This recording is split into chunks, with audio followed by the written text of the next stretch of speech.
മഹാലക്ഷ്മി സീരിയലിന്റെ മഹാ എപ്പിസോഡ് റിവ്യൂയിലേക്ക് എല്ലാവർക്കും സ്വാഗതം.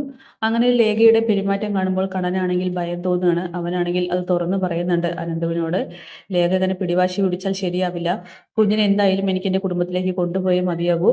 അതുകൊണ്ട് നീ ലേഖയെ പറഞ്ഞ് മനസ്സിലാക്കണം എന്നൊക്കെ പറയുമ്പോൾ, എടാ അത് എനിക്ക് വിട്ടേക്കും. ഇതുപോലെ തന്നെയായിരുന്നു ലേഖയെ ജർമ്മനിയിലേക്ക് കൊണ്ടുപോകുമ്പോൾ അവളുടെ അച്ഛനും അമ്മയും ആദ്യം വാശി പിടിച്ചത്, സങ്കടപ്പെട്ടത്. പിന്നീട് ഒരു 7-8 മാസമായപ്പോൾ ശരിയായി. കാരണം അവൾ ഒറ്റമകളായിരുന്നല്ലോ. അതുപോലെ തന്നെ കുഞ്ഞിന്റെ കാര്യത്തിലും സംഭവിക്കും. പോകെ പോകെ ഒക്കെ ശരിയാവൂടാ. എടാ നിങ്ങൾക്ക് എപ്പോൾ വേണമെങ്കിലും എൻ്റെ വീട്ടിലേക്ക് വരാം. മാത്രമല്ല വീഡിയോ കോൾ ചെയ്യാം. ഞാൻ ഇങ്ങോട്ട് കുട്ടിയെ കൊണ്ടുവരും. പോരെ?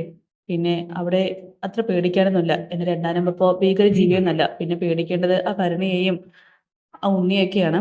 അവരെയും തൽക്കാലം നമുക്കിപ്പോൾ കണക്കിലെടുക്കണ്ട എന്നൊക്കെ പറയാണ്. മാത്രമല്ല അങ്ങനെ അവരെന്തെങ്കിലുമൊക്കെ ചെയ്യുകയാണെങ്കിൽ നിയമപരമായി തന്നെ ഞാൻ നേരിടും. സാറേ, ഇനിയും എന്തെങ്കിലുമൊക്കെ പ്രവർത്തിച്ചാൽ ഒരിക്കലും വെറുതെ വിടരുതെന്ന് പറയുമ്പോൾ, ഇല്ല, ഉറപ്പായിട്ടും പുറത്താക്കിയിരിക്കും. പിന്നെ കരുണയുടെ അച്ഛനെയും പ്രതാപനെയും വാമദേവനെയൊക്കെ ഞാൻ ജയിലിൽ കയറ്റിയില്ലേ? ക്ഷമിച്ചു വിട്ട എന്നെ അവര് അത് ചെയ്യിപ്പിച്ചതല്ലേ? അതുകൊണ്ട് തന്നെ എന്തായാലും ഇനി ആരും എൻ്റെ ഭാഗത്തു നിന്നും ഒരു കരുണ പ്രതീക്ഷിക്കേണ്ട എന്നൊക്കെ കണ്ണൻ പറയുമ്പോഴേക്കും അവിടേക്ക് കുഞ്ഞുമായിട്ട് ലേഖയും മഹിയും അമ്മയും ഒക്കെ വരികയാണ്.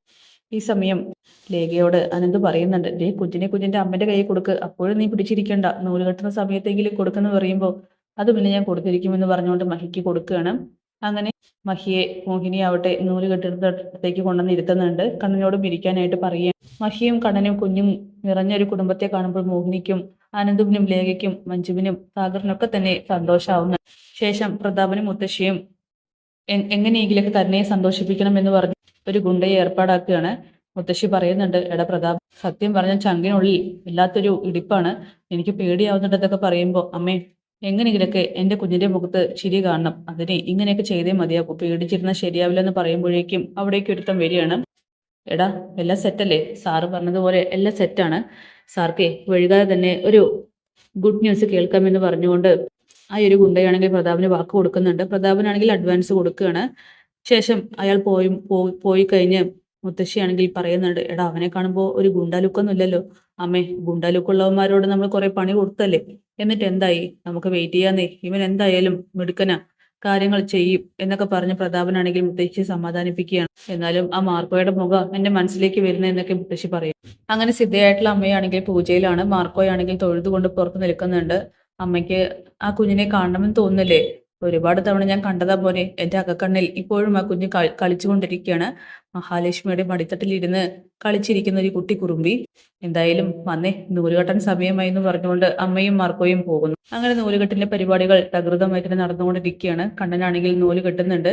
അങ്ങനെ അരഞ്ഞാണം ഇടിപ്പിക്കാനായിട്ട് മോഹിനിയോട് ചോദിക്കുമ്പോൾ മോഹിനിയാണെങ്കിൽ ദുർഗ വാങ്ങിക്കൊടുത്ത അരഞ്ഞാണമാണ് കൊടുക്കുന്നത്. അത് ആർക്കും തന്നെ അങ്ങോട്ട് ഇഷ്ടപ്പെടുന്നില്ല.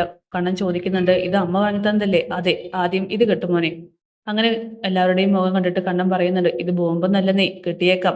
അങ്ങനെ എല്ലാവരും കുഞ്ഞിന് സ്വർണ്ണം ഇട്ട് കൊടുക്കുന്നുണ്ട്. ശേഷം മഹിയോട് ചോദിക്കുകയാണ്, എന്താ കുഞ്ഞിന്റെ പേരെന്ന്. ഞാനൊരു കഥ പറയാം, ആരും വിശ്വസിക്കില്ല. പക്ഷേ ഞാൻ പറയാറില്ലേ, സിദ്ധയായിട്ടുള്ള അമ്മ, ആ അമ്മ കഴിഞ്ഞ ദിവസം എൻ്റെ സ്വപ്നത്തിൽ വന്നിരുന്നു. ആ അമ്മേന്റെ കാതിൽ ഒരു പേര് പറഞ്ഞു നിന്നിട്ടാണ് പോയത്. കണ്ണേട്ടനോട് പോലും ഞാൻ പറഞ്ഞിട്ടില്ല. എങ്കിൽ പിന്നെ മഹി അതിങ്ങ് പറയും, നീലാംബരി എന്നിങ്ങനെ മഹി പറയുമ്പോൾ രേഖപ്പെട്ടത് തന്നെ പറയുന്നുണ്ട്, ആ നീലമോളെന്ന് വിളിക്കാം. അങ്ങനെ കണ്ണനോട് ആ പേര് ചെവിയിൽ പറഞ്ഞു കൊടുക്കാനായിട്ട് പറയുന്നുണ്ട്. കണ്ണനും അതുപോലെ തന്നെ ചെയ്യുന്നു. അങ്ങനെ നീലാംബരി മോൾ, നീലമോളായിട്ട് ഇനി അങ്ങോട്ട് എല്ലാവർക്കിടയിലും എല്ലാവരും സന്തോഷിച്ചുകൊണ്ടിരിക്കുമ്പോഴാണ് പുറത്തു നിന്നും ഹരിഹോം ഹരിഹോം എന്നുള്ള നാമജപം കേൾക്കുന്നത്. ഇത് കേൾക്കുമ്പോൾ തന്നെ എല്ലാവരും പുറത്തേക്ക് ആകാംക്ഷയോടെ നോക്കുന്നുണ്ട്. കള്ള സന്യാസിയാണെങ്കിൽ പുറത്ത് കയറണമോ വേണ്ടയോ എന്നാലോചിച്ച് അങ്ങനെ നിൽക്കുകയാണ്. രണ്ടും കൽപ്പിച്ച് അയാളാണെങ്കിൽ അകത്തേക്ക് വരികയാണ്. ആ സന്യാസിയെ കാണുമ്പോൾ തന്നെ എല്ലാവരും തെറ്റിദ്ധരിക്കുന്നുണ്ട്. റിയൽ ആയിട്ടുള്ള ഒരു ദൈവസ്വാമി തന്നെയാണ് വന്നിരിക്കുന്നത്, മനുഷ്യസ്വാമി തന്നെയാണ് വന്നിരിക്കുന്നത് എന്നൊക്കെ. അങ്ങനെ നൂലുകെട്ടും മറ്റൊക്കെ കഴിഞ്ഞു എന്നങ്ങനെ ചോദിക്കുമ്പോൾ, കഴിഞ്ഞു സ്വാമി. മോഹിനി പറയുന്നുണ്ട്, സിദ്ധിയായിട്ടുള്ള അമ്മ വിട്ടയച്ചതായിരിക്കും അല്ലേ? അതെ, എനിക്കെല്ലാം കാണാൻ കഴിയുന്നുണ്ട്. കുഞ്ഞിനെ അനുഗ്രഹിക്കാൻ വേണ്ടി വന്നതാണ്. എങ്കിൽ കുഞ്ഞിനെ സ്വാമിയുടെ കയ്യിലേക്ക് കൊടുക്കുന്നിങ്ങനെ മോഹിനി പറയുന്നുണ്ട്. അങ്ങനെ കുഞ്ഞിനെ മഹിയും കണ്ണനും ചേർന്ന് ആ ഒരു കള്ള സന്യാസിയുടെ കയ്യിലേക്ക് കൊടുക്കുകയാണ്. ആ സന്യാസി ആവട്ടെ എല്ലാവരെയും മാറി മാറി നോക്കിയിട്ട് അന്തരീക്ഷത്തിൽ എന്തോ നാമം ജപിച്ചുകൊണ്ട് കയ്യിൽ ഭസ്മം വരുത്തുന്നുണ്ട്. അതോടുകൂടിയിട്ട് മഹിയും കണ്ണനും മോഹിനിയും മറ്റുള്ളവരെല്ലാവരും ഫ്ലാറ്റ് ആവുകയാണ്. കാരണം അയാള് നല്ലൊരു സ്വാമി തന്നെയാണെന്ന് വിശ്വസിക്കുന്നുണ്ട്. അങ്ങനെ കുഞ്ഞിന്റെ നെറ്റിയിൽ ആ ഭസ്മം ഇട്ട് കൊടുക്കുകയാണ്. എന്നിട്ട് ഇനി കുഞ്ഞിനെ വാങ്ങിച്ചോളൂ എന്ന് പറഞ്ഞിട്ട് മോഹിനിക്ക് കൊടുക്കുന്നുണ്ട്. അങ്ങനെ സ്വാമിയുടെ അനുഗ്രഹം വാങ്ങുന്ന മോഹിനി പറയുമ്പോൾ കണ്ണനും മഹിയും അനുഗ്രഹം വാങ്ങുകയാണ്. അങ്ങനെ കണ്ണനോട് മഹി പറയുന്നുണ്ട് ദക്ഷിണ കൊടുക്കാനായിട്ട് എനിക്ക് ഒരു വെള്ളി നാണയം മാത്രം മതിയെന്ന് ആ സ്വാമി പറയുകയാണ്. അങ്ങനെ വെള്ളി നാണയം കൊടുക്കുന്നുണ്ട്. വീണ്ടും കുഞ്ഞിനെ നോക്കിയിട്ട് അയാളാണെങ്കിൽ മനസ്സിൽ പറയുന്നുണ്ട്, വെറും 5 നിമിഷം മാത്രം ഈ കുഞ്ഞ് ഉറക്കത്തു നിന്നും എഴുന്നേൽക്കില്ല എന്ന് പറഞ്ഞുകൊണ്ട് പോകാൻ നിൽക്കുമ്പോൾ ഭക്ഷണം കഴിച്ചിട്ട് പോകാമെന്ന് പറയുകയാണ്. ഏയ് എനിക്ക് ഭക്ഷണം വേണ്ട, ഞാൻ 3 ദിവസം മാത്രമേ ഭക്ഷണം കഴിക്കൂ, ബാക്കിയുള്ള ദിവസങ്ങളിലെല്ലാം ഇളനീർ വെള്ളം, എൻ്റെ ജീവൻ നിലനിർത്താൻ അത് മാത്രം മതിയെന്ന് ഇങ്ങനെ പറയുകയാണ്. എന്നിട്ട് അവിടെ നിന്ന് പോകുന്നുണ്ട്. എല്ലാവരും ഒത്തിരി സന്തോഷിക്കുകയാണ്. സ്വാമിയുടെ വരവോട് കൂടിയിട്ട് കുഞ്ഞിന് അനുഗ്രഹം കിട്ടിയെന്നൊക്കെയാണ് മഹിയും കണ്ണനും അടക്കം എല്ലാവരും കരുതുന്നത്. അങ്ങനെ നീലാംബരി മോളെ മഹിയാണെങ്കിൽ ആദ്യമായിട്ട് നീലമോൾ എന്നിങ്ങനെ വിളിക്കുന്നുണ്ട്. തുടർന്ന് പ്രതാപനാണെങ്കിൽ ആ ഒരു കോളിനായിട്ട് വെയിറ്റ് ചെയ്യുമ്പോൾ ഫോൺ അടിക്കുകയാണ്. പെട്ടെന്ന് തന്നെ കോൾ എടുക്കുന്നുണ്ട്. എന്തായിരുന്നു ചോദിക്കുമ്പോൾ എല്ലാം ഓക്കെയാണ് സാറേ, പിന്നെ ഇപ്പം തന്നെ കൂട്ടക്കരച്ചിൽ കേൾക്കാം, എന്നിട്ട് മതി ബാലൻസ് പൈസ തരൽ. അപ്പോൾ സത്യമാണോ, കുഞ്ഞ് മരിച്ചു പോകുമോ? ഉറപ്പായിട്ടും മരിക്കും.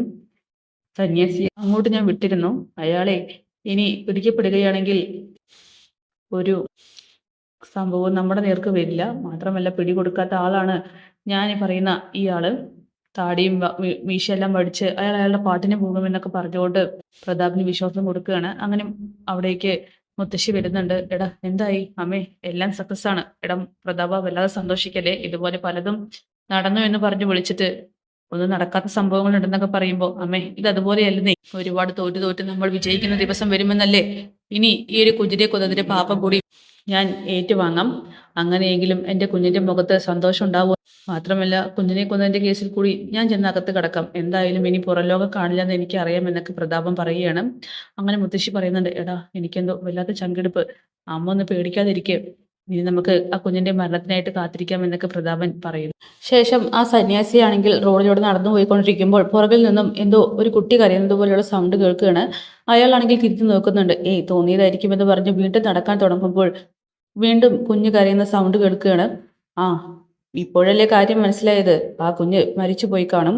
വെറും 28 ദിവസം മാത്രം പ്രായമുള്ള കുഞ്ഞല്ലേ, അപ്പൊ പിന്നെ ഇങ്ങനെയുള്ള സൗണ്ടൊക്കെ കേൾക്കാൻ ചാൻസ് ഉണ്ടെന്ന് പറഞ്ഞുകൊണ്ട് വേഗം തന്നെ അയാൾ വീണ്ടും എന്തൊക്കെയോ മന്ത്രങ്ങൾ ജപിച്ച് കയ്യിൽ ഭസ്മം വരുത്താനായിട്ട് നോക്കുകയാണ്. അങ്ങനെ അയാൾ കണ്ണടച്ചു നിൽക്കുന്ന സമയത്താണ് ആകാശത്തിൽ നിന്നും ചെറിയൊരു ഇടിമിന്നൽ പോലെ എന്തോ അയാളുടെ മുഖത്ത് വന്ന് പതിക്കുന്നത്.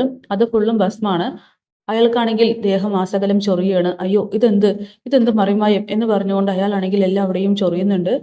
അങ്ങനെ ഈ ഒരു കൊട്ടേഷൻ ഏറ്റെടുത്ത ആ ഗുണ്ടയാണെങ്കിൽ വെഹിക്കിൾ സഞ്ചരിച്ചുകൊണ്ടിരിക്കുമ്പോഴാണ് പെട്ടെന്ന് വണ്ടി നിർത്തി അയാളുടെ ദേഹം മുഴുവനും ചൊറിച്ചിൽ വരുന്നത്. അയാളും ചൊറിയുന്നു.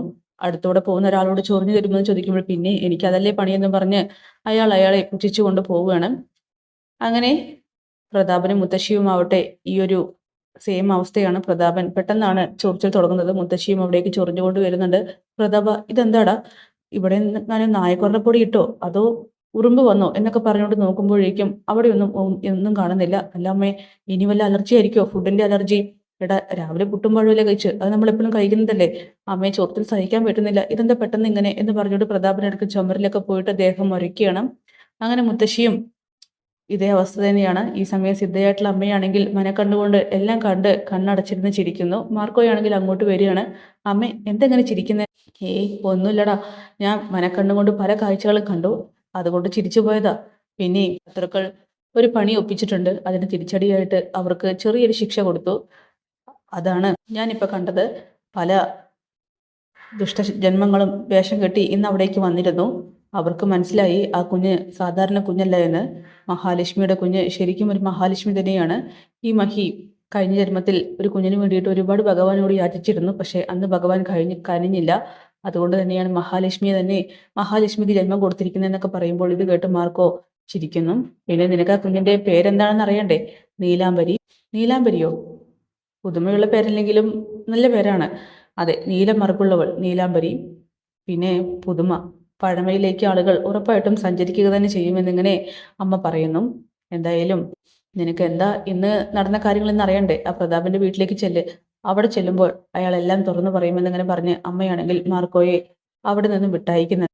ഈ സമയം കണ്ണനും മഹാലക്ഷ്മിയും തൻ്റെ പിഞ്ചോമനയെ കയ്യിൽ വെച്ചുകൊണ്ട് ലാളിച്ചുകൊണ്ടിരിക്കുകയാണ്. ആ കാഴ്ച കണ്ടുകൊണ്ട് ചുറ്റിലും ലേഖയും അനന്തവും മഞ്ജുവും സാഗറും മോഹിനിയും ഒക്കെ തന്നെ സന്തോഷത്തോടു കൂടിയിട്ട് നിൽക്കുന്നു. അപ്പോൾ അതൊക്കെ കാണിച്ചുകൊണ്ടാണ് എപ്പിസോഡ് അവസാനിക്കുന്നത്. കാത്തിരിക്കാം നാളത്തെ കിടിലൻ എപ്പിസോഡിനായിട്ട്.